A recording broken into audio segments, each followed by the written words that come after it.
It's the second panel, the second event in this series that we have launched this year as a sort of deconstructed conference, or conference deconstructed, as I like to call it, in the Contemporary China Center here at the University of Westminster. We are a rather small virtual center that focuses on interdisciplinary research on China, and China is very, very broadly defined, which is grounded in cultural studies, but we do also have members working outside this disciplinary field. Many of you, I hope, will have encountered our blog, and that's a weekly blog, which is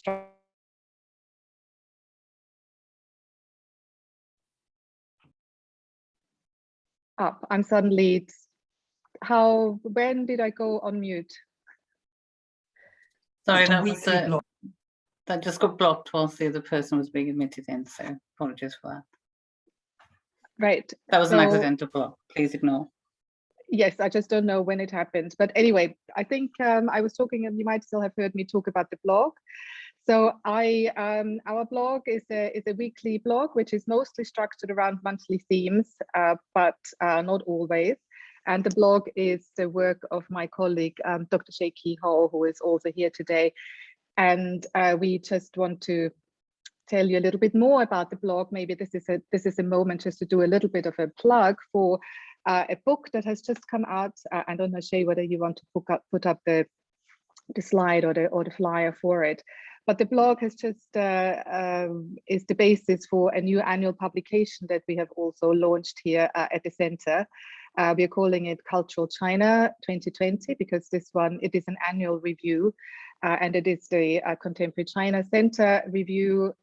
And we are offering what we think is a unique annual publication that is up-to-date, informed, accessible commentary about Chinese and Sinophone languages, cultural practices, politics of production, and a critical analysis. I know you can all read the slide on the screen. It's out now. We're really, really proud of it. We have actually not held a physical copy in our hands ourselves, but it is available now. It is open access, which was very, very important to us. It's published by University of Westminster Press. And as I said, it's open access and freely available to download for everybody who wants to. And if you did want to have a copy of it, a paperback copy, that is available for purchase at a very, very reasonable price. Moving on from that though, we want to focus on our event, but seeing that our publication is very much cultural studies focused, I thought we might be allowed to squeeze this in here. So today is the second event of our sort of deconstructed conference series, and this week we're really, really honored to have such a stellar cast of speakers from Hong Kong to the UK and the US, who are going to focus with us on the value of Chinese cultural studies. Now, in a geopolitical context where expertise on China is largely dominated by political scientists providing media commentary on China's rise or the so-called China threat, and indeed our very first panel a few weeks ago here as part of the Deconstructed Conference was focusing on China threat discourses. But where so much of the commentary is focused on these issues and also an emerging new political order, what is the value of Chinese cultural studies? What insights can a cultural studies approach provide that is accessible and considered relevant, where relevance is defined as having an impact on wider debates in society, influencing policy, and hence being considered worth funding? And this particular angle on it might be tinted by the UK experience and the environment in which UK universities in particular, and then even more particularly the humanities, are now operating. And of course, I appreciate that is not necessarily the same and to the same degree everywhere in the world, but I think there are certain trends. So what analytical, pedagogical, and even political possibilities and interventions does cultural studies bring to the study of China? Who is willing to engage with it? Who can afford to engage with it? And what can we do to change the perception held by many of cultural studies as something elitist, niche, and possibly irrelevant? So we asked our panelists to take an example of their own research, a starting point for a reflection on the place, significance, and implications of cultural studies in the broader field of Chinese studies. What I will do, the speakers, we asked the speakers who are, we ask them to present in alphabetical order, or rather we will ask them up in alphabetical order. And I want to introduce them all very briefly now, before asking the first speaker to start their speech. So we're starting with Professor Sarah Dauncey at the University of Nottingham. Sarah is Professor of Chinese Society and Disability at the University of Nottingham. She has published widely on the ways in which disability and impairment have been understood in Chinese culture and society since 1949. And her recent book, called Disability in Contemporary China, Citizenship, Identity and Culture, presents a new theory of para-citizenship, which uses China as a case study to argue that ways of belonging for disabled people are dynamic processes that change across cultures and across time. Now, I will introduce all speakers now, Sarah, so you've still got a couple more minutes. Then Sarah will be followed by Professor Michelle Hawkes from the University of Notre Dame, of course, formerly and famously of SOAS. And Michelle is Professor of Chinese Literature in the Department of East Asian Languages and Cultures, and also the Director of the Liu Institute for Asia and Asian Studies at the University of Notre Dame. He has published widely in both English and in Chinese on topics related to modern Chinese literature, literary culture, especially in the early 20th century Chinese magazine literature and print culture, and of course, contemporary internet literature. And indeed, his monograph, Internet Literature in China, was listed by Choice magazine as one of the top 25 outstanding academic titles of 2015. Currently, Michelle is working on a project on cultural policy and literary censorship in modern China from the early 20th century to the present. We then have Professor Gregory Lee from the University of St. Andrews. And Gregory is the founding professor of Chinese studies at the University of St. Andrews. I think you took up your post about a year or 2 years ago now. An academic, writer, and broadcaster, Gregory has lived and worked in France, the US, mainland China, and Hong Kong. And in addition to modern Chinese cultural studies, Gregory has written widely on the representation of Chineseness, the Chinese diaspora, the transcultural and intellectual decolonization. And Gregory's most recent book is China Imagined, From European Fantasy to Spectacular Power. And then last but not least, Professor Kaming Wu from the Chinese University of Hong Kong. Kaming is Associate Professor and Director of the Master's Program in Intercultural Studies in the Department of Cultural and Religious Studies at the Chinese University of Hong Kong. She was a visiting fellow and is now a life member of Clare Hall, Cambridge University. Kaming is trained as a cultural anthropologist and has taken up extensive ethnographic research to examine the cultural politics of state and society, waste, and most recently, gender and nationalism in contemporary China. She's the author of Reinventing Chinese Tradition, the Cultural Politics of Late Socialism, and also Living with Waste, Economies, Communities, and Spaces of Waste Collectors in China. So before I ask our first speaker for the presentation, there is just one more thing that I'd like to say. I've already mentioned that we've muted you all, and we will rely on the chat function to get your comments and questions. All speakers will make the presentations for about 10 to 12 minutes each, and then we will go straight into questions. So you can, hold your thoughts, and maybe, but we'll keep an eye on the chat anyway.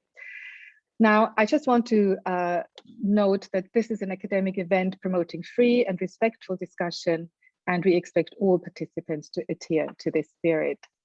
So now, without further ado, I'm going to hand over to Sarah. Thank you, Gerda, and thank you, Shay, for inviting me today to speak in such honoured company. It's a real privilege.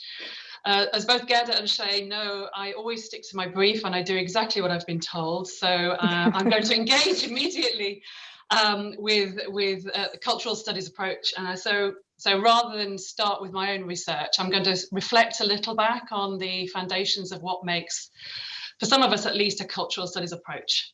But probably more importantly, what that approach has enabled us to do that other approaches have not in the same way or to the same degree. So it's probably going to become as no surprise, therefore, that I will begin with the words of Stuart Hall. For those of you unfamiliar with Hall, he was by trade a Marxist sociologist and cultural theorist, but he was also one of the founding figures of the Birmingham School of Cultural Studies, which is now more commonly and more broadly referred to as British Cultural Studies.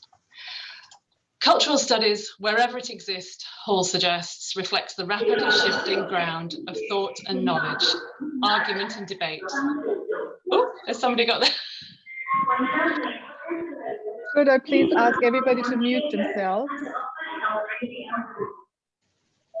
Thank you. I think somebody's in a train station there.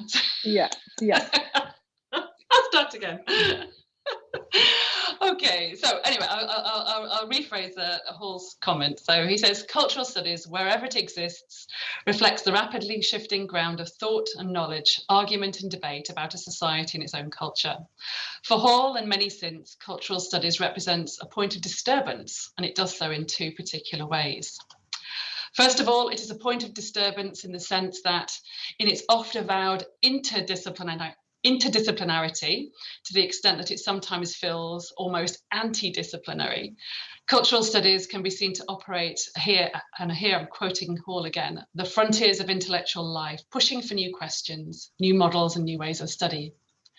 But secondly, it is also a point of disturbance in its intellectual project to engage with the world outside the academy. And I quote Hall again here. Cultural studies insists on the necessity to address the central, urgent and disturbing questions of a society and a culture in the most rigorous intellectual way we have available. The work, he continues, that cultural studies has to do is to mobilize everything that it can find in terms of the intellectual resources in order to understand what keeps making the lives we live, the societies we live in, profoundly and deeply anti-humane. It is this strong sense of political engagement in the search for social justice, bringing all the intellectual rigor we can bear upon it, that many unfamiliar with the Cultural Studies project most broadly defined might find surprising or shocking.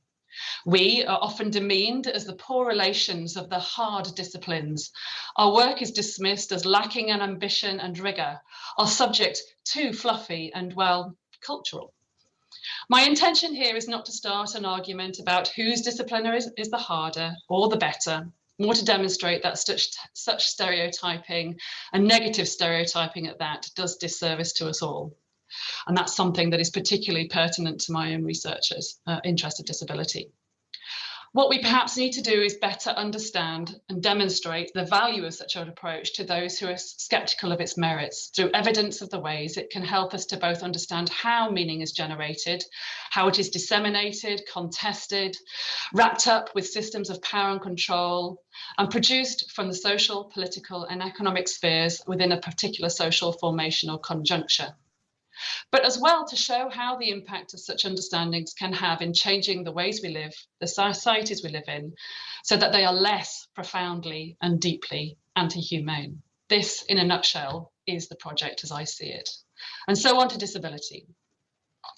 Writing in 1992, feminist scholar Jenny Morris reveals why for her the interrogation of culture in such a way is particularly important to groups who have been traditionally marginalized in society. She writes, "When I became disabled, I realized that although disability is a part of human experience, it does not appear within the different forms that culture takes, except in terms defined by the non-disabled, just as the cultural representation of women is defined by men. A lack of disability, she argues, is treated as both the positive and the universal experience. The experience of disability, by contrast, represents only the negative, defined by limiting criteria. The relative invisibility of disability, from both a disabled and non-disabled perspective in Chinese culture, and the concomitant assumption that the non-disabled experience was, therefore, the norm, is what initially pushed me towards exploring the subject more than 15 years ago, as I asked the question, where have all China's disabled people gone? Since then, my research has taken me on a journey through all forms of Chinese culture, from film to literature, from memoir to documentary, from poetry to painting. What is clear that disabled people are there and they are vocal. They are just not necessarily represented, or they don't necessarily represent themselves in the same way, or they are not doing or saying the same things we might have come to expect from our own experience of how disability is experienced and talked about outside China. And there are good reasons for that. In contrast to the bottom-up development of multiple impairment-based identities that have at times coalesced into a more universal disabled consciousness for political purposes here in the UK, and much of why that has happened has been drawn from the work of cultural theorists such as Hall, Morris, and others. Statism in China has ensured that the state's leading role in shaping and giving meaning to disabled lives is prominent. In her report to the 6th National Congress of the China Disabled Persons Federation, 中国残联, the organization responsible for disability work in China since 1988, the chair, Zhang Haidi, who is herself a disabled person and someone with whom I have been somewhat academically obsessed for many years, highlights this decisive role that the state has played in improving disabled people's lives. She says, since the foundation of the CDPF in 1988, the undertakings of Chinese people with disabilities have been on the road for 25 years. Under the cordial care and high degree attention of Party Central and the State Council, and thanks to the work of Comrade Deng Pufang and generations of disability workers, the undertakings of disabled people took off from the beginning and continues to its skyrocketing development today. The lives of people with disabilities have witnessed tremendous changes. For me, the problem with such top-down ideological positioning is that disabled people in China continue to be dealt with as one homogenous group with consonant personal and social problems. They have similar aspirations and desires, apparently. It is also the case that it presents a striking contradiction. Here, we see a strong degree of passivity. They are under the cordial care and high degree attention of the CCP, alongside an equally strong degree of activity. We have generations of disability workers and the undertakings of disabled people skyrocketing. A disabled citizen's right to care in China comes, it seems, with a heavy dose of responsibility. That disabled people in China are said to inhabit a realm separate from the rest of society also appears to be a key factor against which their claims to citizenship must be negotiated. As I demonstrated in my recent book, Disability in Contemporary China, they are posited as inherently different because they lack the physical and mental attributes required to be useful members of society, be that socialist, capitalist, or, as people have argued, something in between in China. Yet there is a further layering and othering that adds an additional conceptual boundary at the impairment level too, where deaf people, for example, regardless of the degree of their hearing impairment, are often described as living in a world of silence, 无声的世界. Blind people, with similar disregard to their level of vision impairment, are said to exist in a world of darkness, 黑暗的世界. Such expressions work to further emphasize the perceived distance, both literal and metaphorical, between disabled and non-disabled people, and intensify disabled persons' desire to overcome their disability, to be normal, like everyone else. And they use their terms in their writing. Examples of this can be found in both the general media, as well as in materials produced by institutions and associations for disabled people, including the CDPF. More importantly, as I've just hinted, it is also reflected directly in the writings by disabled people themselves. This enforced homogeneity and the assumption of passivity that absents disabled people from mainstream discourses of belonging and citizenship, but the requirement to participate and contribute to society in some way offers them the opportunity to be present in China's national projects. Indeed, disabled people are regularly, and I'm using the term sort of coined by Lin Zhao, culturally mobilized to support national visions such as the China Dream. As Lin's recent work in relation to deaf identity in China has demonstrated, the CDPF regularly organizes activities that, and I quote, theatricalize the everyday life of deaf Chinese, activates the national imaginaries, and enhances their ideational connections to the state home, 国家. In 2016, for example, Lin explains how deaf citizens throughout China were to participate in an essay writing competition, appreciating books and sharing happiness. They were encouraged to either open their minds and talk about the various forms of inconvenience, 不便, caused by hearing disabilities, or combine personal life experiences and talk about how books had influenced them in their own lives. Note here how they are encouraged to individualize the problems caused by their impairment, the medical view of disability, rather than reflect on how social barriers form obstacles to their full inclusion, the social model of disability. According to the CDPF's announcement, this essay contest was closely linked to a 2014 speech given by Xi Jinping in a symposium about literature and art that draws on themes articulated in the larger China Dream discourse. He wrote, "To realize the great rejuvenation of the Chinese nation has been the greatest dream of Chinese people throughout modern history. Today, we are closer to this goal of great rejuvenation than at any time ever in history, and we are more confident as well as more competent. To realize this goal, the crucial role of art and literature and of the workers in this field must be keenly paid attention to."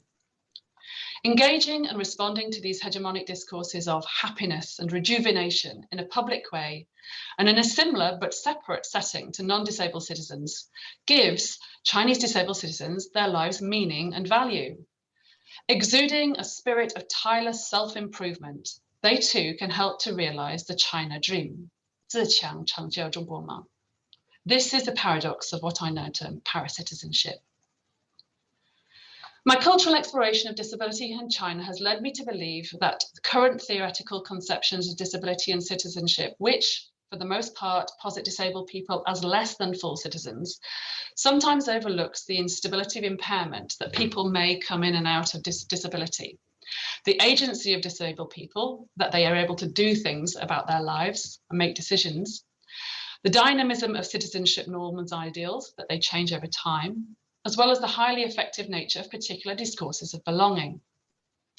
The term paracitizenship, by contrast, has a greater capacity to capture the various ways in which disabled people can be isolated and marginalized, viewed as different and not normal, considered ancillary to the mainstream, but it has the added advantage that it can also reflect a sense of equality, inclusion, parallel, side by side, in the same way we might talk of parasport, for example.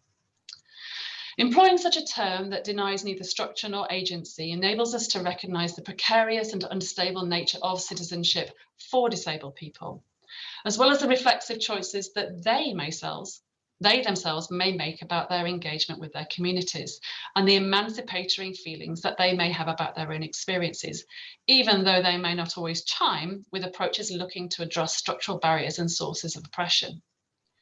It also helps us to avoid envisioning top-down conceptions of citizenship, such as the one I've just spoken about, as wholly static or wholly negative, and opens up the potential for nuance and change as when, for example, rights-based approaches to policymaking are introduced and take effect.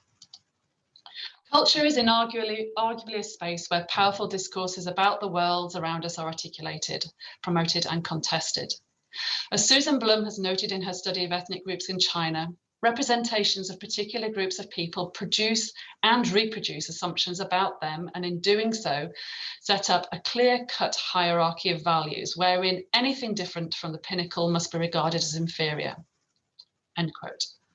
For China, that pinnacle has and continues to be a subject who is fit, healthy, able-bodied, active, and productive. The state demonstrates its paternalism and benevolence through its discourse of paracitizenship that has the purpose of guiding those who do not fit into those categories into something that resembles them as closely as possible. The role of the state and its affiliated organs is to act as both boundary setters and gatekeepers to paracitizenship. They not only educate disabled people in what are deemed to be the attributes and behaviours of a paracitizen, they create processes through which disabled people can engage with the culture of paracitizenship and even reward them for doing so through symbolic ceremonies that recognise their achievement. The lives of those who have successfully navigated their way from weakness to strength and thereon through the doors to paracitizenship are promoted as irrefutable evidence that the system works.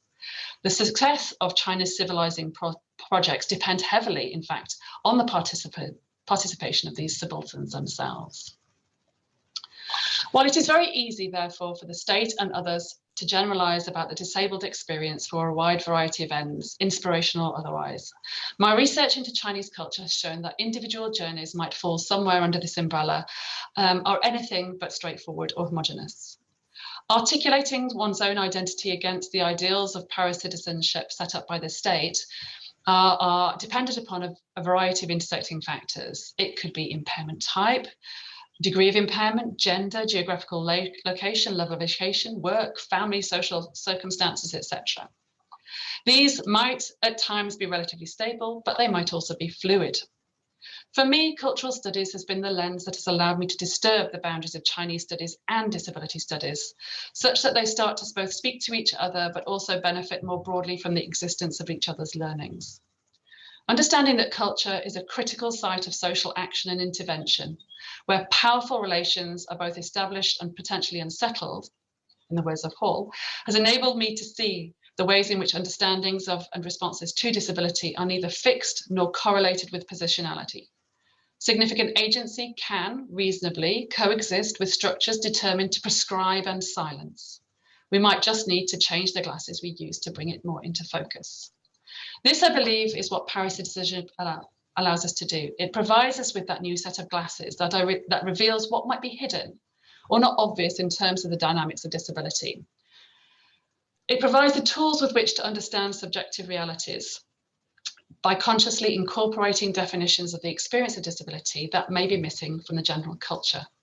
It turns light on both the power holders who set out to define what it means to be disabled in China, but it also creates a space for those absent subjects who understand what it means to be disabled in China.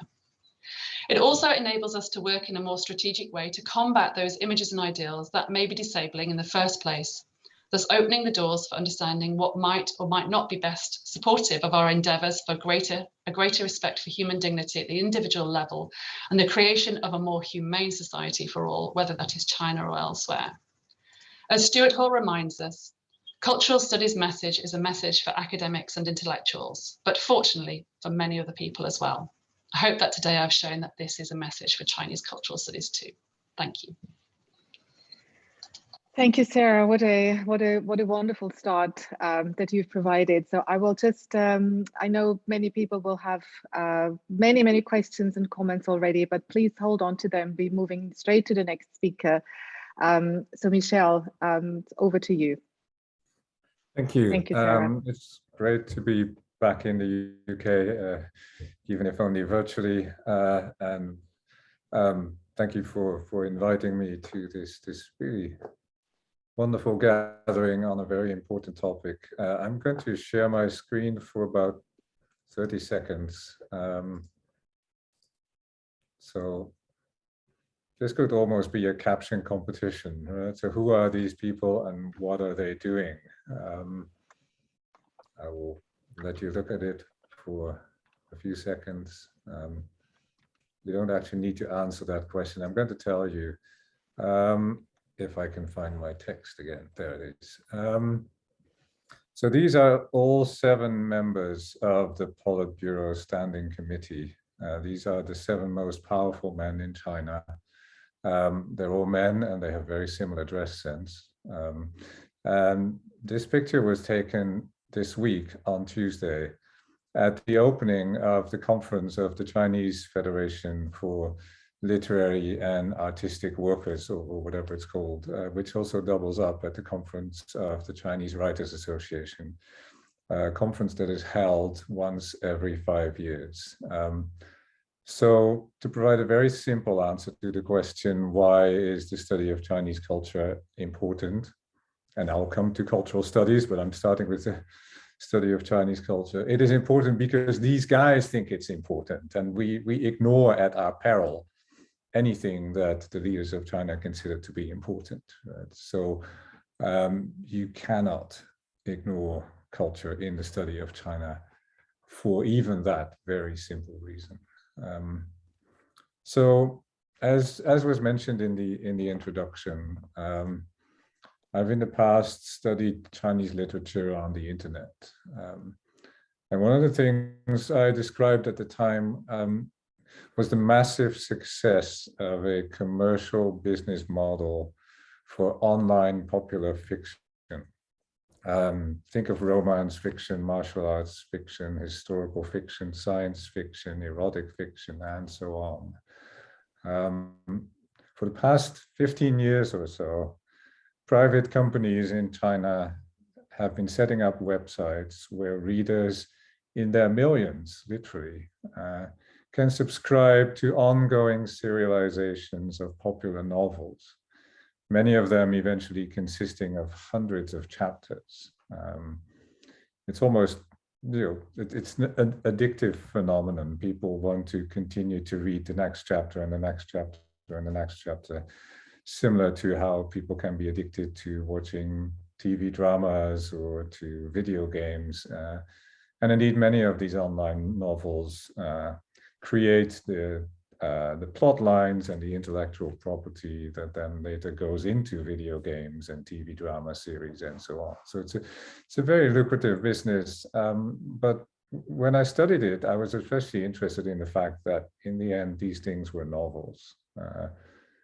Very big novels of hundreds of chapters being published on the internet. Because at the time, common knowledge held that it was illegal in China to publish books without the approval of the state. There was such a thing called the book number, or 书号. And it was common knowledge that you simply could not publish a book in China without first having acquired a book number. And that was true for books in print. But none of these online novels had book numbers. And yet at some point in time, thousands of them were being published on a daily basis online. I'm not exaggerating the numbers here.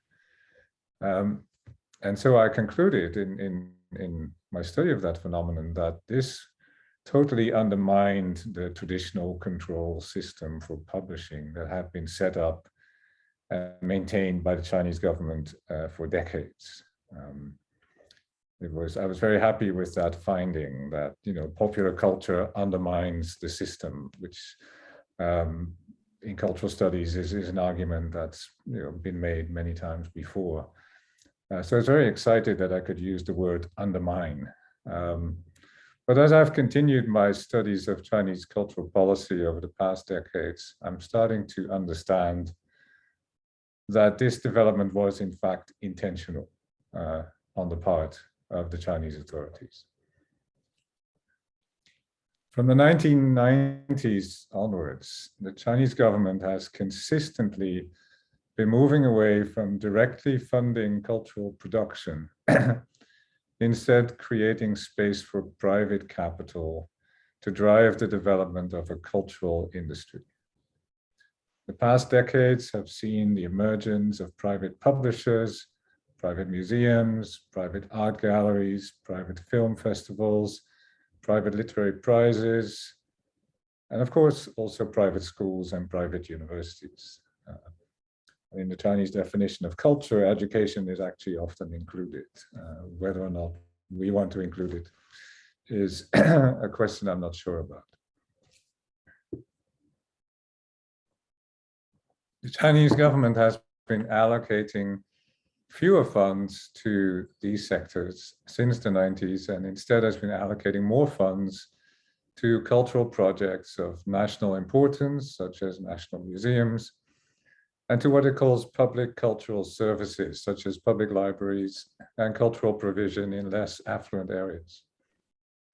It distinguishes between cultural affairs, or 文化事业, on the one hand, and it considers those affairs its responsibility, and cultural industry, or 文化产业, on the other hand, which it considers to be mainly the responsibility of the market, but with regulation and oversight provided by the government at arm's length. And the principle of at arm's length is often cited in Chinese writings about cultural policy, and is indeed said to have originated in Britain. So this is a significant change that has been taking place in China over the past 3 decades or so. And it is often succinctly described as a change from what is called 办文化, or making culture or doing culture, changing to something called 管文化, or managing culture. In the past, cultural production was literally in the hands of the state. And those of us who visited China and lived in China prior to the 1990s know that.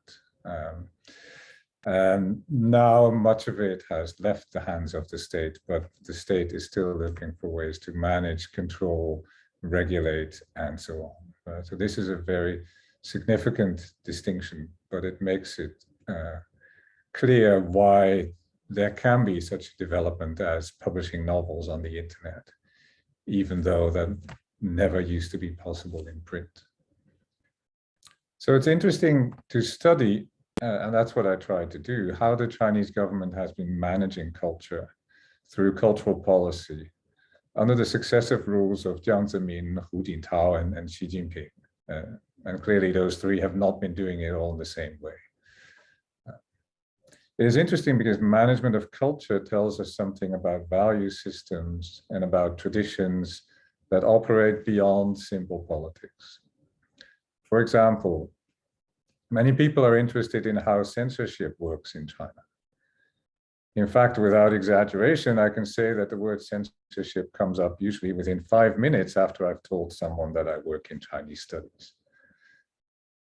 In an otherwise excellent recent study of internet censorship in China, censored by a political scientist, censorship is defined as, and I quote, restriction of public expression or of public access to information by authority when the information is thought to have the capacity to undermine the authority by making it accountable to the public, unquote. It's easy to see how such a definition works for a political scientist and how it can be applied to censorship of, for instance, news media or independent publications by political dissidents. But how exactly does the publication of fiction about time travel or online celebrity fan culture or the blurring of gender boundaries make the authority accountable to the public? Yet all these types of cultural expression have recently been subject to regulation and in some cases censorship in China. In other words, censorship in China is not always the same. For anyone who studies censorship from a cultural studies perspective, this is a completely obvious statement. But for many people outside that field, the idea that censorship in China is complex and that some forms of censorship in China are the same as in, say, the UK, comes as a surprise. And indeed, in another recent presentation, I talked at length about the field of new censorship studies, which has been very well developed in Western academia since the 1990s, but which barely includes any study of Chinese censorship. Chinese censorship is always the odd one out. It's supposed to be simple, clear, political, and nothing to do with the kind of complexity that censorship studies otherwise applies to its subject. So we need people with strong knowledge of Chinese language and culture to study these phenomena and to develop better ways of understanding them. And this, I would argue, is not an innocent activity. Calling attention to the cultural factors underlying decisions that appear to be purely political is also a way of challenging the dominant framework that is currently being applied to China by mainstream US and UK discourses. I'm saying US and UK because I don't like the term Western, and I just don't know enough about what's going on in other parts of Europe, for instance. I think cultural studies is at its best when its analyses restore complexity to issues that are often reduced to simple binaries. The dominant framework, often applied to China, dictates that the Chinese government is not complex in its behavior, that it cracks down on any and all phenomena that, for whatever reason, it wants to do away with. No word appears more often in media coverage of China than the word crackdown. Every policy designed by the Chinese government is always a crackdown. It can never be just a policy.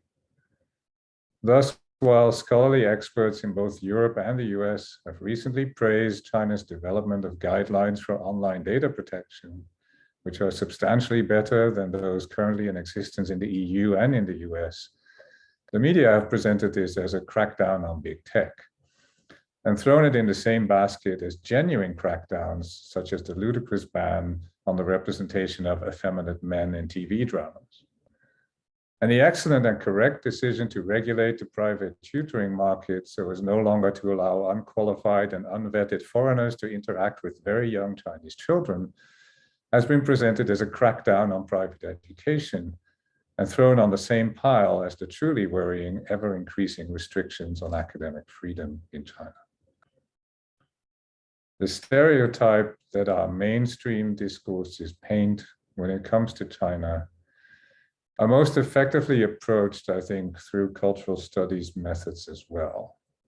In fact, I would argue that the kind of critical and contextualized scrutiny of cultural phenomena that scholars of cultural studies are capable of presenting are crucial for challenging those representations of China and of the Chinese government that are based on bias, on strategic rivalry, or on a pursuit of profit by commercial media. I realize I'm towing a very thin line here, but I think it's important to call out these oversimplified binary structures that often appear when people talk about China and that are part and parcel of the reason why Chinese culture and the study of Chinese culture is not given a lot of attention. The more we are capable of reducing bias and increasing factual knowledge and fairness in our representation of China, the more we are likely to make an impact on the hearts and minds of Chinese people, if that's what we want to do. This is where the potential policy impact of our work lies. I haven't been back to the UK for a while, but I'm assuming that impact is still something that we need to prove, right? So the policy impact of our work lies exactly there. We can prevent our politicians, at least the rational ones among them, from sloganeering and grandstanding in their dealings with China. We can help them to separate the facts from the propaganda, including the counter-propaganda that we often find in our media. And in that way, we can help them become more effective and avoid obvious gaffes, such as boycotting an Olympic Games for which you haven't been invited yet. And if anyone wants to have a good laugh, read social media in Chinese from China the day after the US and the UK and 2 other allies announced its diplomatic boycott of the Olympic Games. I've never seen Chinese netizens have so much fun with, self-important Westerners as on that particular day. To spoil the surprise, I mean, half of the responses said, "Did you know you weren't invited?" And the other half said, "I'm glad you're not coming because you guys all have COVID and just stay away." And, for once, I thought that was actually a very, very right and correct reaction. So while we do all that, and that's going to be my last sentence, while we try to achieve some sort of impact by preventing the most obvious bias, stereotypes, and ineffective measures, we should also think about what we mean when we say we. And I don't know the answer to that question, and I sort of just resorted to saying we and writing we in my script without knowing why. But I do know that we or us doesn't always have to be the opposite of them. And I'll leave it at that. Thank you very much. Thank you, Michelle. That was wonderful and thought-provoking. And I can't wait for the discussion to start in a bit, but we have 2 more fabulous speakers waiting in the wings. So I'm moving on now to Gregory.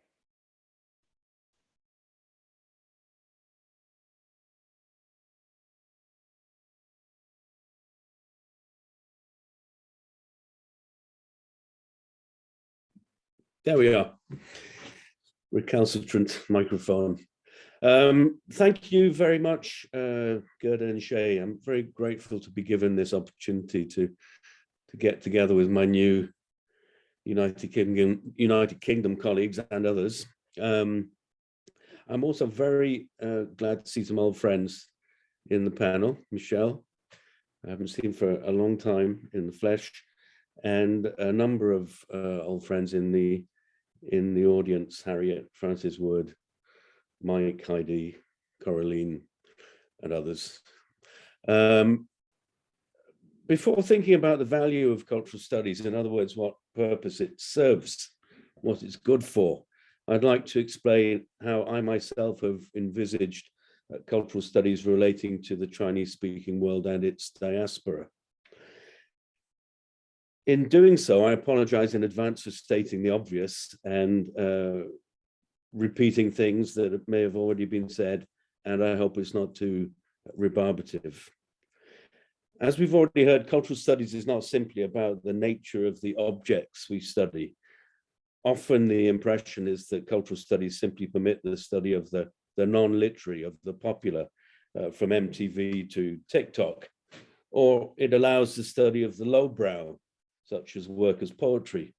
And while all these may come within the purview of Chinese cultural studies, just as important, if not more so, is, as Sarah reminded us, the method. Cultural studies in the beginning, as we've heard, was a uniquely British field. Its godfathers, for me, were Raymond Williams and tangentially and somewhat reluctantly, E.P. Thompson. These were major figures of the New Left, and it was through that association, in fact, that Stuart Hall was drawn into cultural studies and became celebrated for inspiring heading up the Birmingham School, as Sarah so eloquently reminded us. We're talking about the 1960s when we talk about the Birmingham School, 60s, 70s, and at best the 80s. And from an early moment, both the critique of racism and the emerging field of feminist studies were fostered at Birmingham, and eminent figures emerged such as Ian Chambers and Lydia Curti. The evolution towards post-colonial studies closely followed Stuart Hall's own ideological awakening, because this thing just didn't happen suddenly. There was quite a long process in his own thinking. So, by the way, if you're looking for a Christmas reading or a gift, I can suggest Stuart Hall's wonderful memoir, Familiar Stranger, which I'm sure Sarah's already got hold of. The main vectors of research and teaching at Birmingham were race, gender, and class.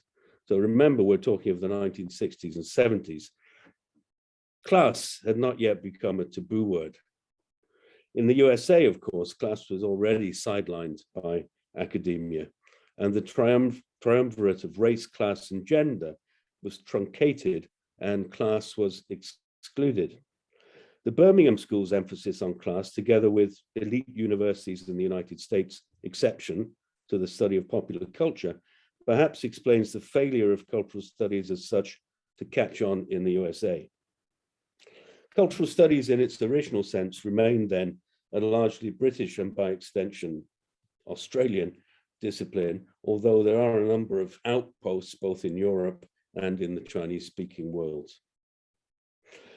Bell Hooks, of course, who sadly just left us, was one of the very few prominent American scholars to address the issue of class and stands out as an exception in that landscape.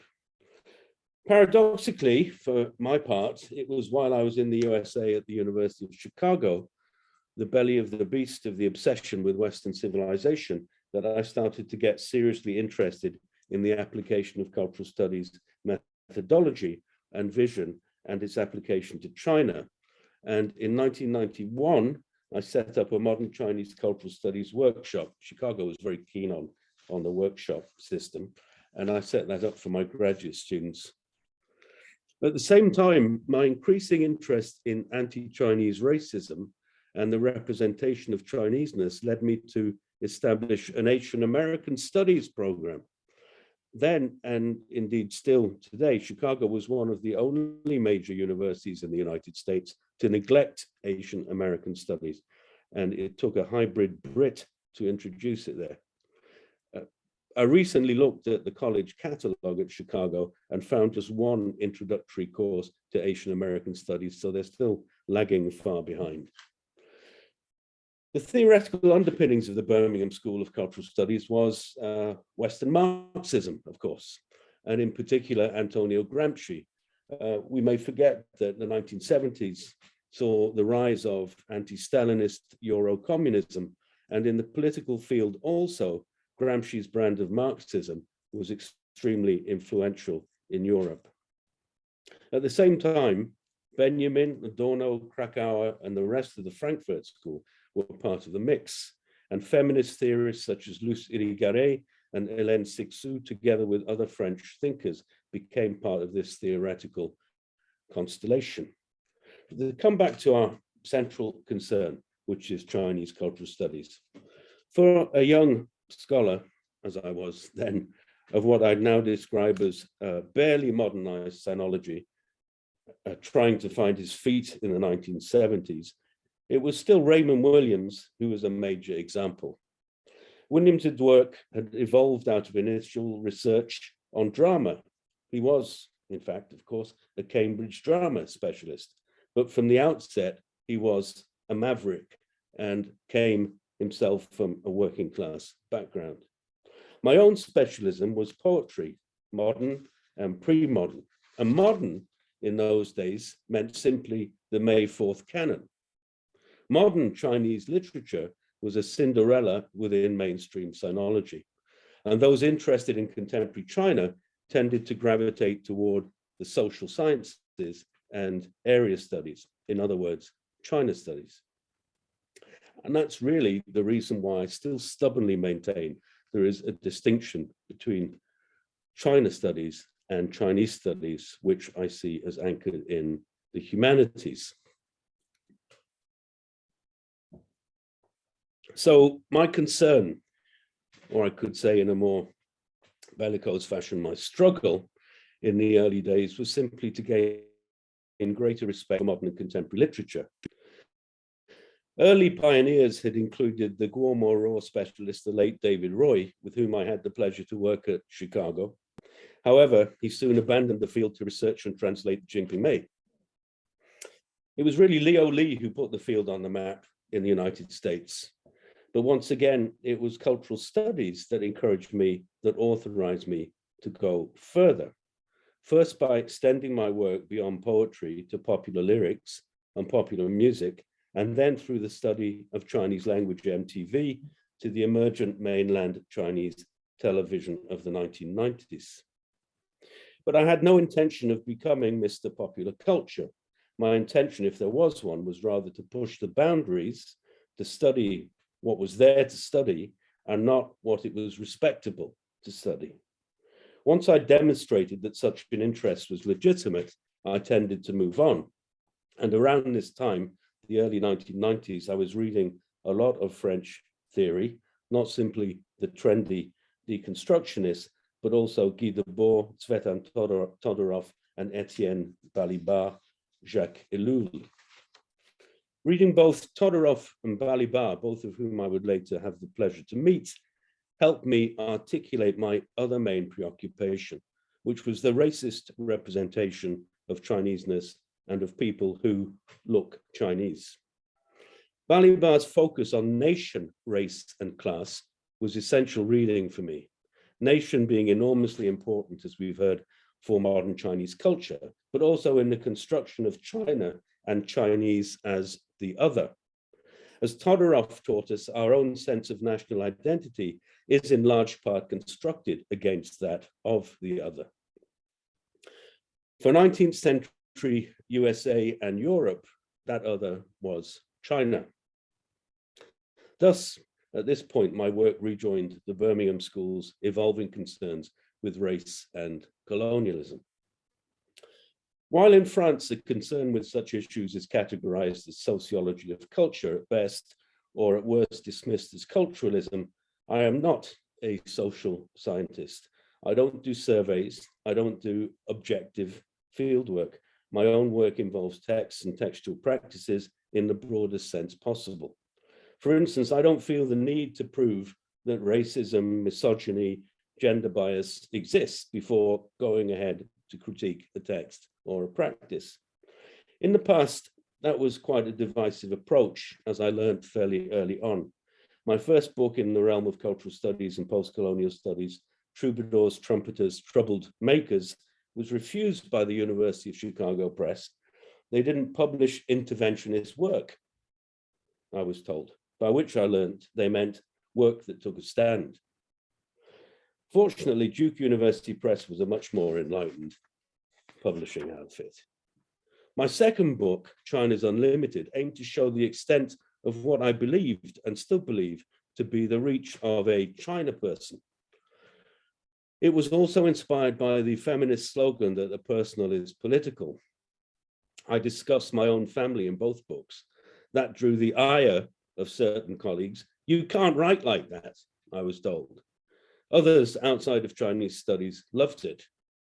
I'm delighted now that there are numerous colleagues in Britain and North America pursuing not only diaspora studies, but engaging in the defense of their communities, be they based on ethnicity, gender, sexuality, or disability. So let me emphasize that I don't lay claim to any kind of preeminence in Chinese cultural studies or to having influenced the emergence of a field, although once again, I'm delighted that such a field now exists and that its legitimacy is questioned less, which is perhaps still not the case in the UK, as I've discovered, for other language-related cultural studies.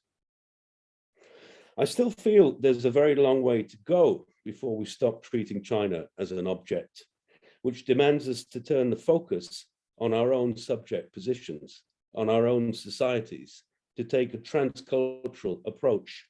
It's precisely that I've attempted to do over the past 2 decades. I think those who regard themselves as sinologists, I've never liked the term, still have a long way to go in realizing that the English-speaking writings of, say, a Northern Irish Chinese poet are as much a legitimate textual practice as the poetry of the town. Thus, Chinese studies here in St. Andrews is defined as the study of the languages and cultures of the Chinese-speaking world and its diasporas. We're focused on the modern world from the age of imperialism to the era of contemporary globalization. Therein perhaps lies the crux of the value of Chinese cultural studies. The aim is to embrace the popular and the everyday. But to work on popular culture is not to celebrate it. Beyond the superficial pleasure of consumption of the spectacular, there is serious critique to be brought to bear. In a similar fashion, to study the everyday through audio, visual, and written text is not to jubilate over them. As Henri Lefebvre taught us, everydayness participates in our fundamental alienation. My own current research is in part focused on the visual representation of the everyday, and I'm hoping to make the most of a large number of photographs, films, and audio tapes that date from the late 1970s to the 1990s. But beyond that, the project on the cultural history of the PRC from 1976 to 2025 aims to do justice in a 5-part multi-volume work to the last 5 decades of cultural creativity and practice in as broad a way as possible. So I've said very little about Taiwan, which is not my area of specialization, but it is a society I hold in high regard. And I see Taiwan cultural studies as a major field of study in its own right.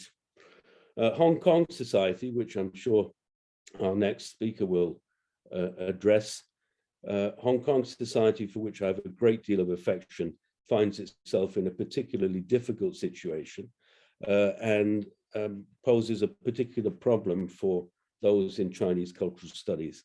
The study of Chinese culture, especially in the 21st century, cannot be done without referring to Hong Kong as part of the PRC. Beyond that, Hong Kong cultural studies in themselves, however, constitute an important area of specialization. And here in Britain, we should not neglect Hong Kong which, as we know, constitutes an important part of our own colonial history. So perhaps we can come back to that issue, because it's something that's exercised my interest over the last 2 years, and I'm sure that people will have a lot to say about it. But in these rambling and very organic remarks, I hope I've indicated what I consider to be a field of the possible, which is the field of Chinese cultural studies. Thank you. Thank you so much, Gregory. What a wonderful talk, and it's really an extreme privilege to have all of you here today and to listen to all your thoughts. I'm got lots of questions and thoughts myself, as will the audience, but I'm also keen to hear what Cumming has to say. So we're moving on to Cumming now as the last speaker today. Thank you, Gerda. And thank you for inviting me. This is just a big privilege for me to be here speaking with the giant sinologists, but also experts in the field. I'm gonna maybe cut short a little bit about what I'm gonna say about myself and cultural studies, but I'm gonna kind of jump directly into a piece of work that I'm working on, and which I think has quite a lot to do with cultural studies. And in fact, the title of the paper is called "The Pink Flaneur in Contemporary China." And well, I will leave all that Walter Benjamin and his relationship with cultural studies and critical theory in the US to experts later, or the Q&A. But I want to first respond with Gerda's initial invite of all of us to this seminar. You know, when we think about the value of cultural studies and its relevance to Chinese society, right? And how we are, how we can think out of the box of that, either crack down, right? Or threat, right? And so I feel like I'm trying to do that in the last few years when I was doing some field work in Chinese society, and I witnessed so many people doing so many creative works, but not the kind of ban wenhua that Michelle. It was also very interesting, you know, NGO people, they register themselves with all sorts of wenhua names. So, you know, they're super creative, and they still try to push all the boundaries, even though the red line has been imposed. And so, you know, I was working with a group of feminists, and I was just stunned. I was very impressed by the kind of work that they do. So I started to write about them. And so I'm just gonna maybe share a few pictures I got from the field, and maybe talk a little bit about what they have been doing. And some of you perhaps know that feminist activism in China has been somehow put to a halt. But then I can assure you that people are still working very hard on testing the boundaries, and somehow still writing and doing all kinds of creative activism. So, okay, so I want to introduce to you this feminist who was a 25-year-old woman. Her name is Zhang Leilei, and she transformed herself into a walking billboard and wearing this poster reading "No to Sexual Harassment" as part of her daily routine in Guangzhou. That was a few years ago. And to attract attention, she cycled, she walked, and she rode the subway with the poster hanging from her neck. But then also she dyed her hair pink, and she was wearing a pink outfit and a pair of pink plastic shower slippers. And her action was soon followed by hundreds who printed out the same poster. And then those netizens held the same poster in their own cities and posted their pictures on the micro-blogging website of Weibo with the hashtag "I am a billboard" and "walking against sexual harassment." So this action of posting oneself with the slogan in front of urban landmark, as you can see, which is the Canton Tower in Guangzhou, was very self-evident. Citizens wanted to show their protest pictures in a public space, and by posting them online, they shared the location. So the assumption within this reasoning is, however, that urban landmarks are merely physical space with little meaning. So in this little tiny piece of project that I'm working on, I show that these urban landmarks are not just neutral random backdrops. Instead, I argue that urban landmarks and environments in today's China, particularly transit hubs and the ways that they're connected to digital media and technology, belong to a larger materialist network in which citizens' civic ideas are shaped. And I have the idea that first I want to sketch a very complex assemblage of mediation, articulating the feminist bodies, digital technology, but also urban landmarks for infrastructure, where the force of media, surveillance, and consumption come together. Second, I also hope to complicate the binary oppositions assumed in viewing social movements in China, in which the authoritarian state is often very powerful at the top, while activists are always on the perch. I wanted to say that such assumptions are very dominant among Western journalists' representations of Chinese society, implying that little has been changed except for the rise of the new media.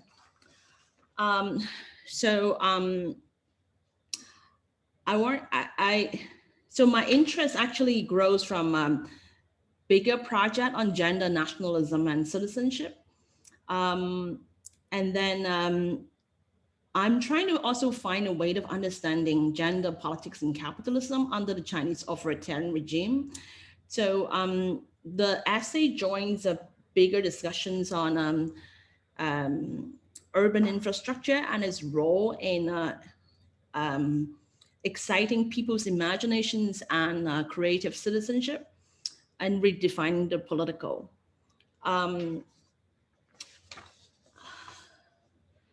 Methodology, I'm going to show a few pictures of myself here, if you can see.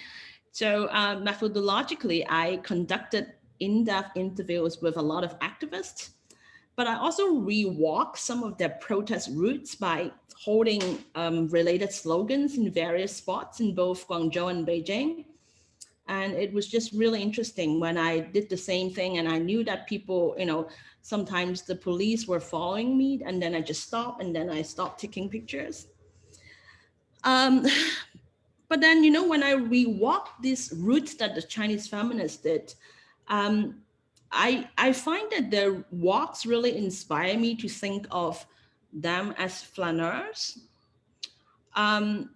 Walking or strolling instead of protesting are permitted in China, but then walks are not apolitical, right? So in the Arcades project, Walter Benjamin evoked the walking figure of the flaneur to approach the commodification of urban Paris in the 19th century.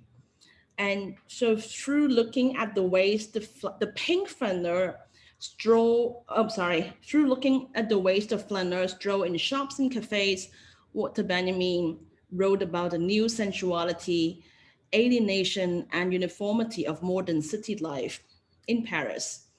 But if Haussmann's urban renovation plan was a collective consumption dream of Europe between the Nazi era, one might consider a very different kind of dream in contemporary China. So in Guangzhou, when I was working with this group of feminists, I find that their walks are far more media savvy and purposeful than Walter Benjamin's flaneur. And I follow the picture and also other netizens posting the same picture in their own cities.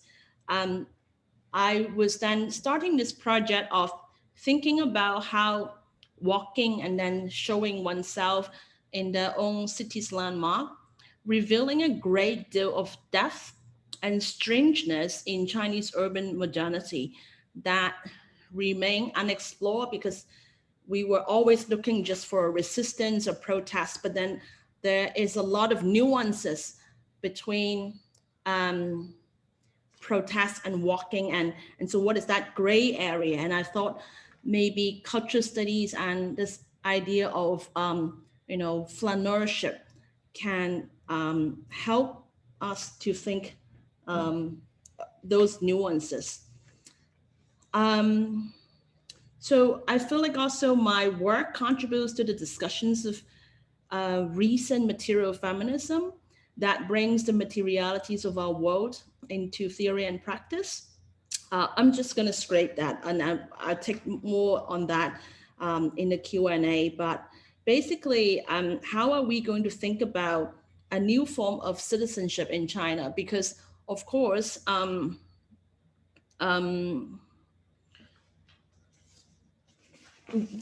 kind of legal citizen right in the liberal democracies are not really there. But then how are we then rethink about citizens' rights as a kind of access?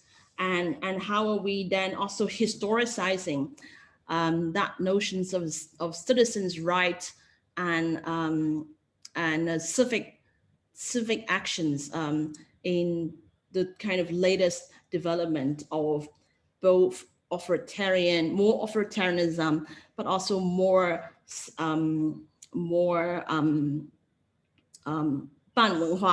kind of a civic development. So I don't want to drag forever on my paper. Instead, I want to show you some more pictures. And then I'm just going to end because I noticed that time is running short. So I wanted to show this picture, and you shall see. Are you able to see? Okay. So this is also very interesting. You can see this man was holding the same picture, and he was posting in front of this high-speed railway major station in Changsha, which is located in southern China. And also, his slogan protest of no to sexual harassment was very small. So it was almost like you can't really see the slogan, but somehow you also know that he was protesting. So there are many ways of understanding protest, but also, there is this very nuanced difference between posting oneself in front of one's city landmark, which means being very proud of your hometown or its infrastructure development, but also holding a protest slogan. And so I feel like a lot of citizens in China, when I was working with them, I felt that many of them are really making use of that gray area, right? Of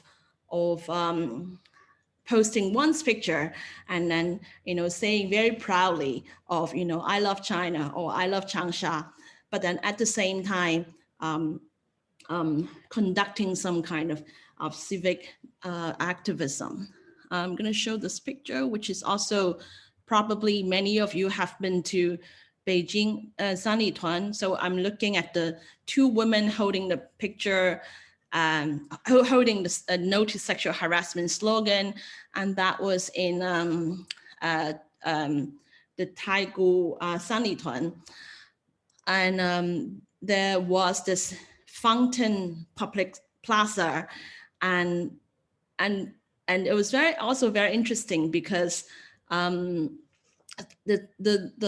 Sanlitun plaza was managed by Swire, which is a major British company, and they were having some kind of advertising, right, at the background, as you can see, very, just commercial posters. And then these two women, they were standing in the middle of the fountain, with water shooting up, but then they were also holding the posters. And so it's also very interesting the way that they merge their slogans with this kind of highly commercialized Sanlitun posters. And the effect of it is it's a very difficult way of saying, okay, are they just playing with water, taking picture of themselves, or somehow doing some kind of activism? I know that Gerda is watching the time, so I'm going to share just the last.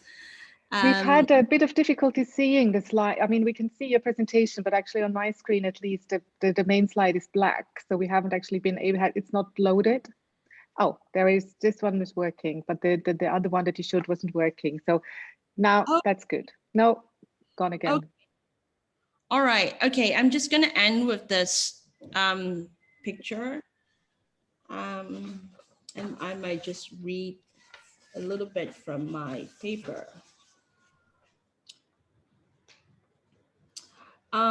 So Zhang Lei in her pink outfit, her postal walking lasted for 18 days. She was eventually stopped after national security agents without badge numbers, names, and warrants broke into her home. They asked her to move out of Guangzhou City if she continued her walking. The police also threatened her landlord in case she did not move out soon. That young woman was terrified by the forceful crackdown. After all, she had only walked around with a poster reading "No to Sexual Harassment." Sorry, I'm trying to find that.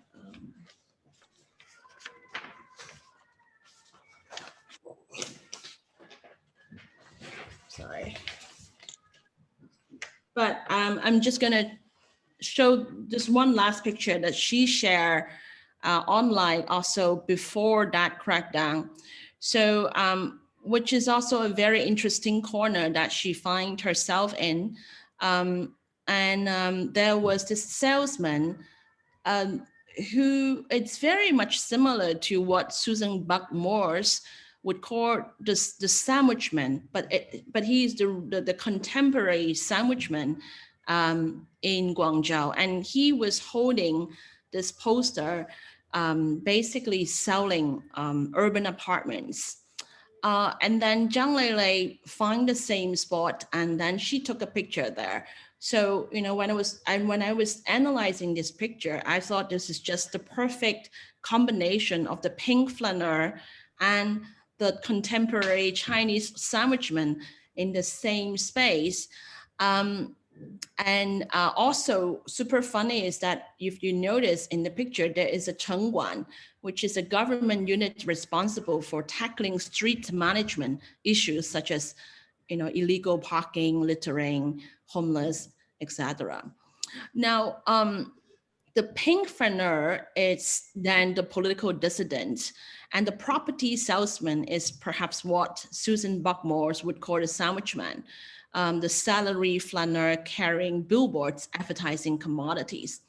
Interestingly, both of them managed to appear under the surveillance radar of the street management in that picture. And when I asked Zhang Lei, this young woman, feminist, and she said, that is the only place in town I could freely hold the posters. And so by immersing herself in cityscapes where consumption, shared bikes, soaring housing prices and ubiquitous social media and state surveillance interchange, Zhang Leilei mediated very smartly her activism amidst competing discourses on civic awareness, party-state governance, and consumption.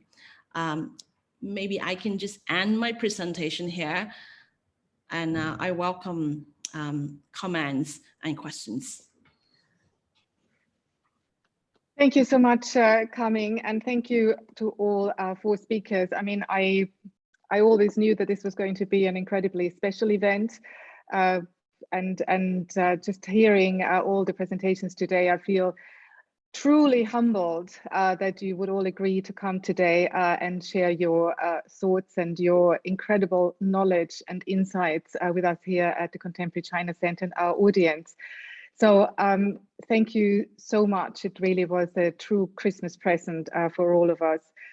There are many, and without, I mean, you all had the same very rudimentary brief, I suppose, but yet all four presentations spoke to each other and complemented each other in such a phenomenal way.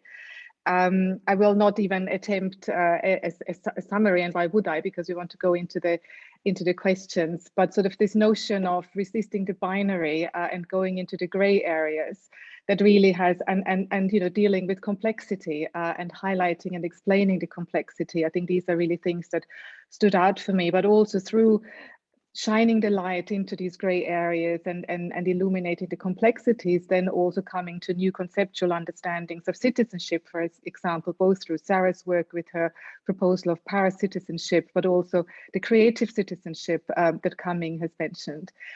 And of course, you know, Gregory, it's, you know, you're a pioneer in this, and you feel that you know, that we've come a long way, and that indeed I think academia has come a long way when it comes to cultural studies. Yet I feel we still have a very long way to go, as you know, I think most of us agree. But I think we still have even within academia, but I think we have a particularly long way to go to get this message of complexity and this message about the gray areas out into the public, or even to our colleagues outside our own discipline. This sort of knee-jerk reaction, of this desire for simplicity and clarity, and also this sort of insistence on framing everything as a political. I mean, of course you can, because you know, within cultural studies and feminist studies, of course, the personal is always political. Yet this sort of, you know, it's either a crackdown or don't know what the other binary was. I think that really resonated also with everybody. So I think we do have a long way to go when it comes to communicating this complexity successfully, or rather to prepare the ground and get to sort of get audiences more receptive to listening to a more complex story and a more complex message about China. I want to open it up now, however, to the audience has been, you know, I'm sure riveted and has lots and lots of questions and comments up their sleeves. Do pop them in the chat. Alternatively, I think we could probably also ask you to unmute and make your question, as long as you keep it fairly succinct. That's also fine. So I'll just give you a little bit of time. Harriet, you have your hand up. I just, okay. I just want to say thank you very much, everybody, for this wonderful event, and thank Gerda in particular for keeping alive the spirit of the Contemporary China Center, which in 2010, when I first set it up, I mean, it was then the only center in the UK, and I think in Europe at the time, devoted to the interdisciplinary study of the politics of culture. So it's fantastic to see that it's taking this shape, and thank everybody for your comments. I just want to say something about Kaming's kind of wonderful presentation as well, not simply because it's a topic that is near to my heart, but I think what it also reveals is how cultural studies done at its best can really make a very wonderful critical intervention methodologically. So the image of Kaming going around tracing the steps of these feminists as an anthropologist, as an ethnographer, kind of really gives a new angle to the whole meaning of ethnography that I think is very, very exciting. So, you know, in talking about cultural studies, we're not only talking about, and as Sarah also reminded us, I mean, we're not only talking about the subject matter and the content, we're also talking about how we conduct ourselves as researchers. So I want to compliment Kaming in particular. Thank you very much. Thank you, Harriet. We have a question in the chat, which is about the relationship between cultural studies and area studies, especially since many of us teach in programs that are still structured as area studies programs. I don't know if one of the speakers wants, more than one of the speakers wants to pick up on that or reflect on that while we wait for other questions to come through.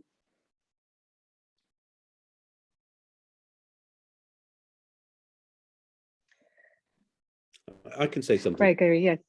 Yeah, I mean, as I said in my remarks, I've always been wary of this, the link between China studies and what we're now calling sort of Chinese cultural studies. I mean, for a long time back in the 60s and 70s, it was the only game in town if you weren't interested in traditional sinology.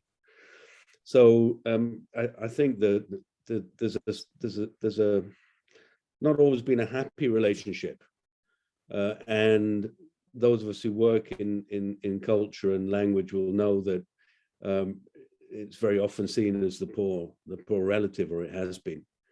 I mean, the work you're doing at Westminster, of course, the whole of Harriet's career has been devoted to working against this kind of trend. I'll just say one thing though about sinology.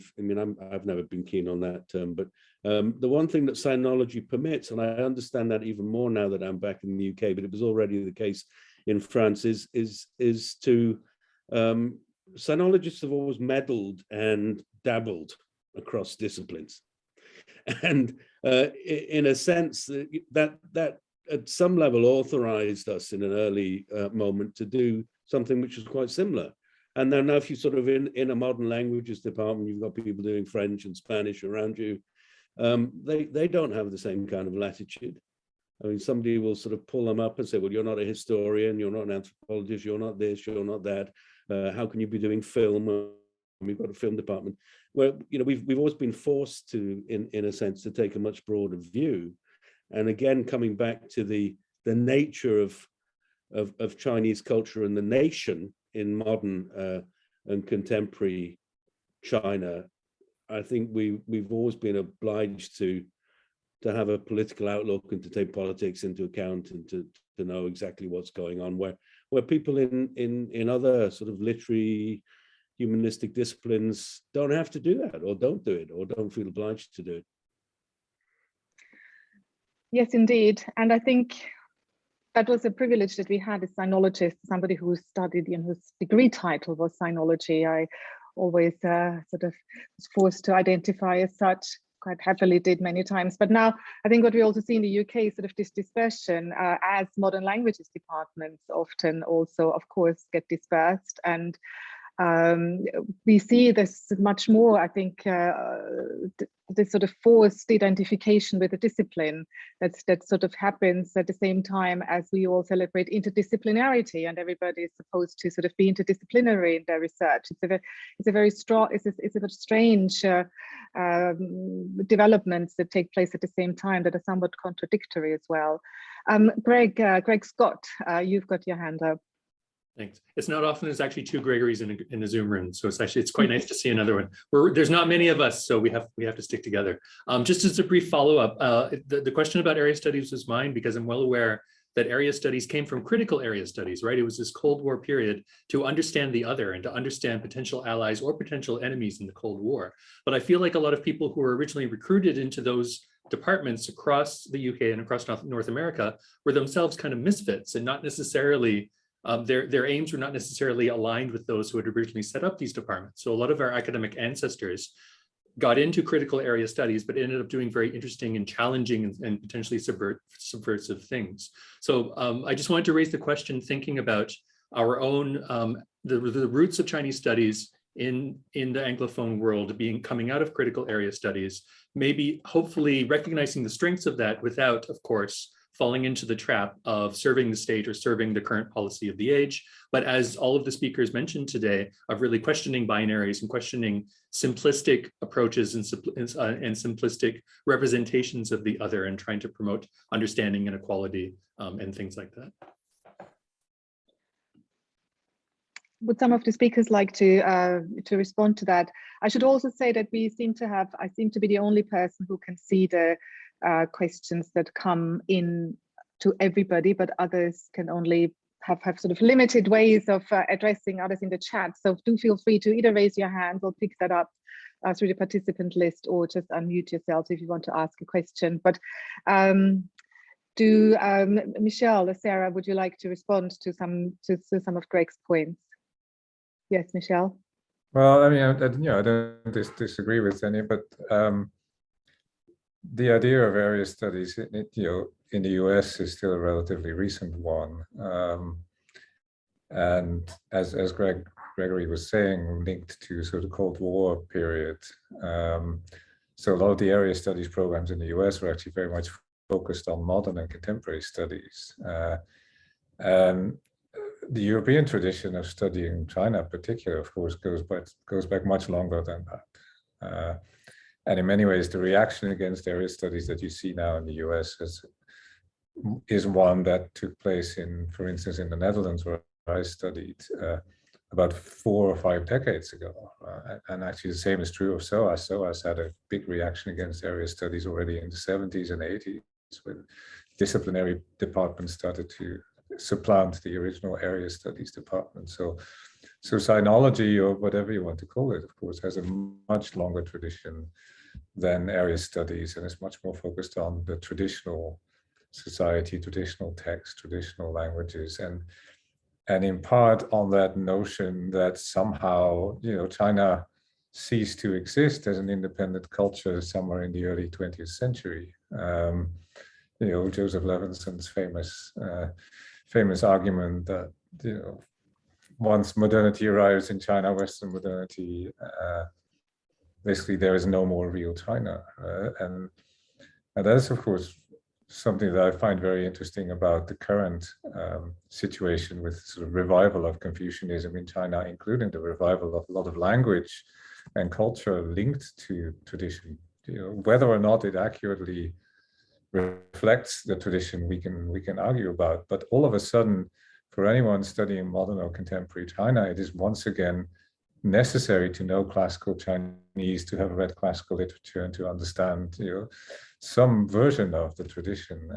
And again, I think this is somewhat poorly understood by our policymakers, at least here in the US and probably also in the UK. So that's sort of off the top of my head, that would be my response to that. Yeah, I just to follow on, as somebody who has been dispersed from a Chinese studies department to elsewhere, I feel this very keenly.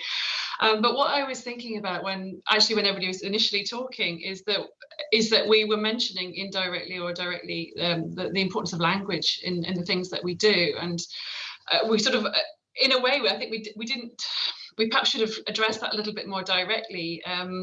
We're talking about Chinese cultural studies after all, and if we are talking about cultural studies, it's all about making meaning and understanding epistemologies. And so all of us are speakers of Chinese to varying degrees, and we just need to sort of think about what language brings to how sort of power and meaning is created and disseminated and contested. And I think language doesn't have to be words; it could be, language can be visual as well. And I think Coming also brought that through. But how much language is important, it goes back to that point I was trying to make about the universalism of in my case, able-bodiedness, and actually the universalism of English as a language through which we're supposed to understand everything, or Anglophone concepts and frameworks. And so that was very much at the heart of what I was trying to do, is sort of take, you know, bringing in that sort of different angle and trying to say, well, actually universalism has its limits and it's not universal. So, and Chinese language has been that tool which I think has been enabled me to see that more clearly, more than anything really, actually. And in that context, it's particularly sort of worrying that as, you know, the discourse shifts and or the climate shifts or the winds change, as, you know, to take actually a Chinese sort of expression, the uptake of Chinese language that used to, you know, was growing and rising is actually falling. So there was a recent piece, I don't know whether it was now in the New York Times or somewhere else. It is, you know, it was a piece about stats in the US actually of the uptake of Chinese language, and that's at a time when I think sort of the mutual understanding and exactly that sort of shining light into the gray areas and highlighting the complexity that so often is of course expressed through language and through, you know, understanding, you know, how things are phrased and understanding the language is. That there is less interest in engaging with that at a time when more and more, surely we need more and more of this expertise.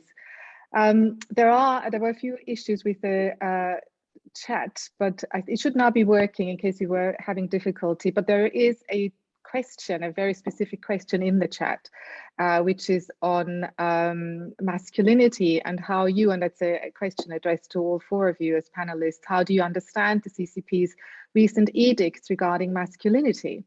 On the surface, it appears a regression towards Maoist socialist realist practices. What would be, however, the main areas of state concern for such a policy? So what would be the state's interest in governing masculinity, as it were? I don't know who else. I mean, maybe perhaps coming, I'll address that to you in the first instance. Sorry, I meant to raise my hand. Somehow I'm clapping, so. that's I'm sure welcome by everybody. I'd like to respond partially, but also maybe to Scott's earlier comments on sinology. I mean, I was trained in the US in the Department of Anthropology, and it was very clearly a product of the history of Cold War, and the way we understood area studies was really about providing a somehow Orientalist, and then later on a post-Orientalist version of the area that we go into, and then feed that into the broader kind of Western knowledge machine. I don't want to say knowledge, power, war machine, but somehow it is that complex.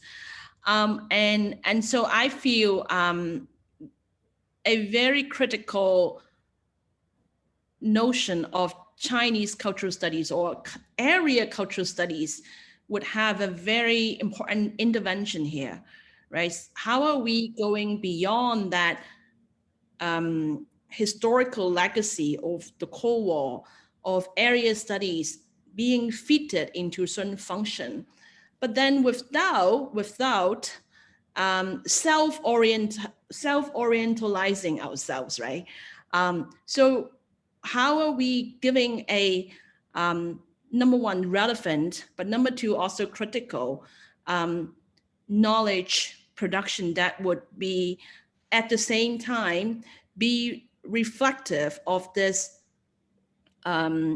knowledge power Cold War machine of the West, but also be critical of the same machine that is increasingly growing in our own areas. And in this case, it's China, right? So then I would quickly respond to, is it Sia's questions on masculinity? So for example, in Hong Kong today, I'm at the Chinese University of Hong Kong. There is a huge emphasis on this area called China Studies, and which is super interesting. It is about reviving the classical Chinese knowledge, right? The traditional, right? The how do you call that? 四经五书. What is it? What is it in English? The classic, right? Yeah, the I Ching and all of. So this is also very interesting, and there is this dialectic between the contemporary Chinese state trying to reclaim that original traditional China knowledge, and then the Western production of it. And so, and how are we as Chinese, critical Chinese scholars, right, be able to understand our relationship with these two kinds of knowledge productions from the West, but also from within China. And I think there is a lot of work that we have to do. And I wanted to say, Gerda, you really rock. You are a rock star here because you, and I'm sure Harriet also, together with Margaret Hillebrand, you know, a lot of us are now finding our work important because we are really responding to this, you know, on the one hand, you know, this orientalization of the area in the Western knowledge machine, but also a kind of self-orientalization production of knowledge within the area itself. I'm not sure at all that I deserve that praise coming, but there is a question in the chat that is directly speaks to and is sort of very similar to what you just said, and I just want to read it out. And it is: are there ways to bridge Chinese cultural studies practice in the Anglophone world and cultural studies practiced in China? What are the main fissures and obstacles? Any areas that are particularly productive despite the increasing ideological differences between China and the West? So it's a question to all of you. I don't know, Gregory, whether you might want to. Sometimes we tend to overlook work that's already been done because it just sort of got marginalized at a certain moment. But Arif Derlik, before he died, did a lot of work on this question of Orientalism and self-orientalizing. There are a couple of major articles that he did where he very actively engaged with Chinese scholars who were also writing about this. And I think that work is very useful to pull out again and have a look at.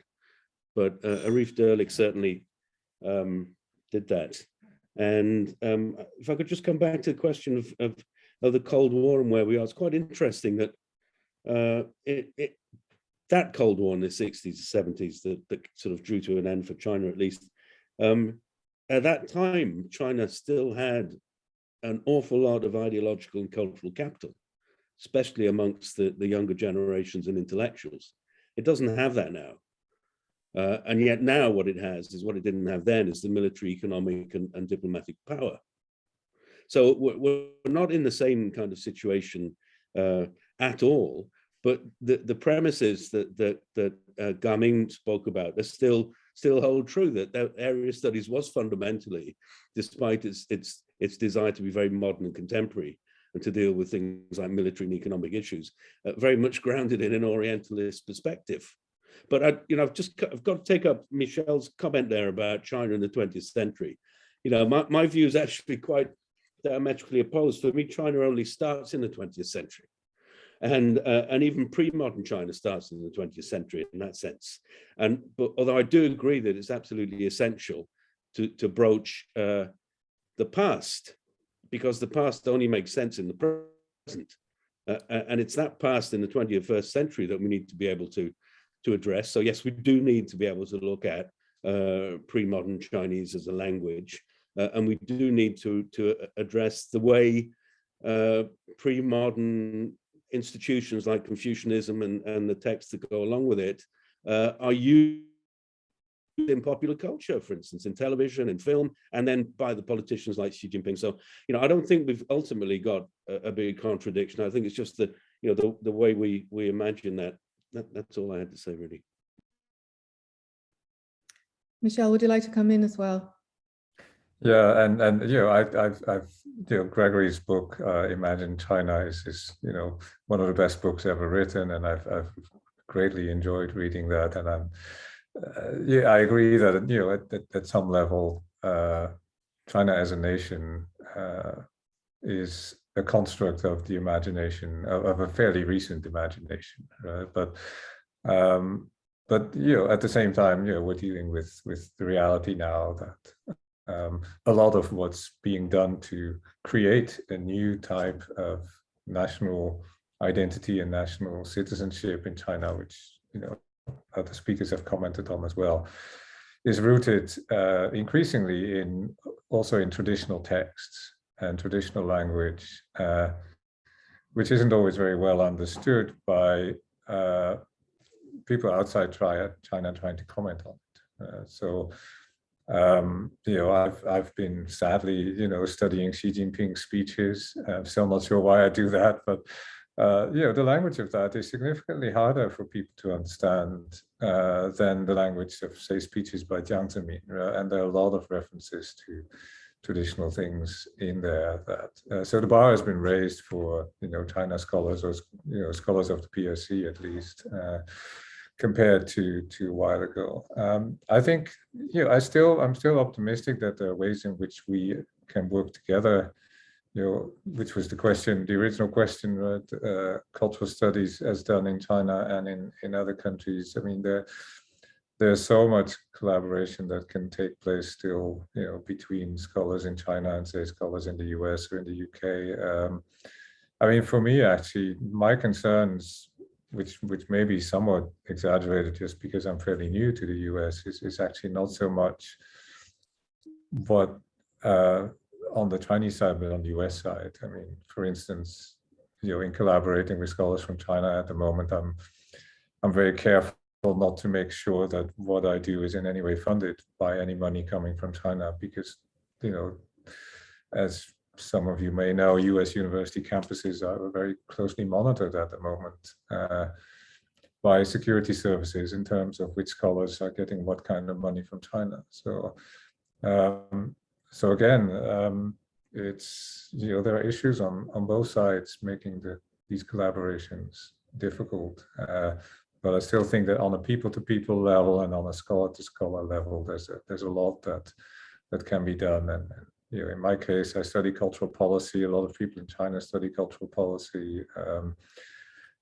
There is plenty that can be done, and a lot of these scholars in China are aware of cultural studies discourses and theories, and you know, as long as we're also aware of the discourses and theories that exist in the Chinese Academy, then I think, you know, I think that's the danger.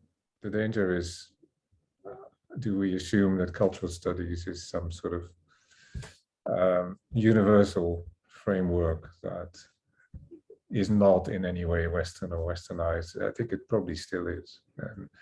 And that's, again, sort of ad-libbing in response to your question. There are, I'm very conscious of the time, and I think I'm just going to pick one more question from the chat, which is directly linked, as all of them are, but it's quite specifically about Chinese cultural studies, or Chinese culture and Han culture, and this question of whether Chinese culture and Han Chinese culture can be distinguished, or what are the differences between Chinese culture and Han Chinese culture. Is this, you know, it's a really interesting question. I don't know what you, our panelists, make of it, and, you know, maybe some immediate responses to it. Does it make sense to make this distinction? Is it important to make that distinction, for example? Greg? Well, I mean, to the extent that you're dealing with China, then everything that the Chinese authorities have control over. And so this goes for what I was trying to say about Hong Kong. When Hong Kong gets into the 21st century, then it does become a China concern. And it also complicates for the Chinese authorities the situation they have to deal with. But they walk straight into that. I mean, I don't know what kind of cultural planning or political planning was put in place before they did it, but now they're stuck with the problem that you've got two cultures in many senses of the word. And what's happening to the Uyghurs, what's happened to the Tibetans, which we hardly speak about anymore. I mean, that's all part of that question of managing other people's cultures. But it also brings me back to the idea of diaspora, because each of these peoples have got their own diasporas. So if we're just focused on that physical space, which is China, as defined by the PRC, then we do miss an awful lot, which falls outside of it. And so, that's why I mean, there's no good way or elegant way to talk about the area that we should be looking at, but it's certainly everything that spills out from that space, which is today defined as China. Coming, Sarah, would you like to just a very brief comment on this distinction between Chinese culture and Han Chinese culture? Does it make sense to you, or is that is it an important distinction, or can it even be made? Is it meaningful? Gerda, you calling me, right? Yes. Sorry, it's just the sounds is sometimes broken up. Sorry. I feel like this friend here, Lee, he or she is starting to ask the right question, can I say, if we are thinking cultural studies. So maybe the question is, I mean, you can turn around the question is there any overlap between Chinese culture and Han Chinese culture? Indeed, right? Like, or then you will think about number one, China and culture very differently. and I think Professor Lee just kind of responded very quick, which is it depends on the kind of location you're looking at, right? So if you are in Tibet, then you will understand Chinese culture very differently. And if you are in Hong Kong, you will think about it very critically these days. So I think it's the politics of location really matters. And so then the issue of diaspora then really becomes very relevant now that people from China are going global. They're in different kinds of locations. Maybe that also demands many of us who call ourselves Chinese to think about Chinese culture critically and also in a much more diverse way. I think I'll have to wrap it up now, Sarah. You will forgive me. It was such an incredibly rich conversation, presentations. There has been a couple of comments from Twitter about the event. One is cultural studies doesn't give us the answers. It allows us to ask the right type of questions. And the other one, this is one of those events that people will be talking about for some time to come. So what better way to sum this up? And really, I feel it was such a wonderful thing to do on a Friday before Christmas for 2 hours. Thank you for joining us from Hong Kong. Coming, you'll be very tired. Michelle, you can finally have some breakfast. And I just see the end of these events is always so sobering. I mean, online has so many opportunities, and obviously, bringing all of you together in one event is, epitomizes this. And the starts are always very promising the ends of the online events always very disappointing, because you don't get this sort of transition to a drink, to a chat, to sort of a little bit of a winding down and continuing the conversation. Instead, you're sort of ejected out into your own space to deal with the adrenaline that has built up. So I'm very sorry to have to do this to you all. And I'm also extremely sorry that we are not together and that we cannot now move into a different room and continue the chat, and I can't offer you a little bit of hospitality to just as an expression of our enormous gratitude for your contributions today and our enormous respect for the work that you do.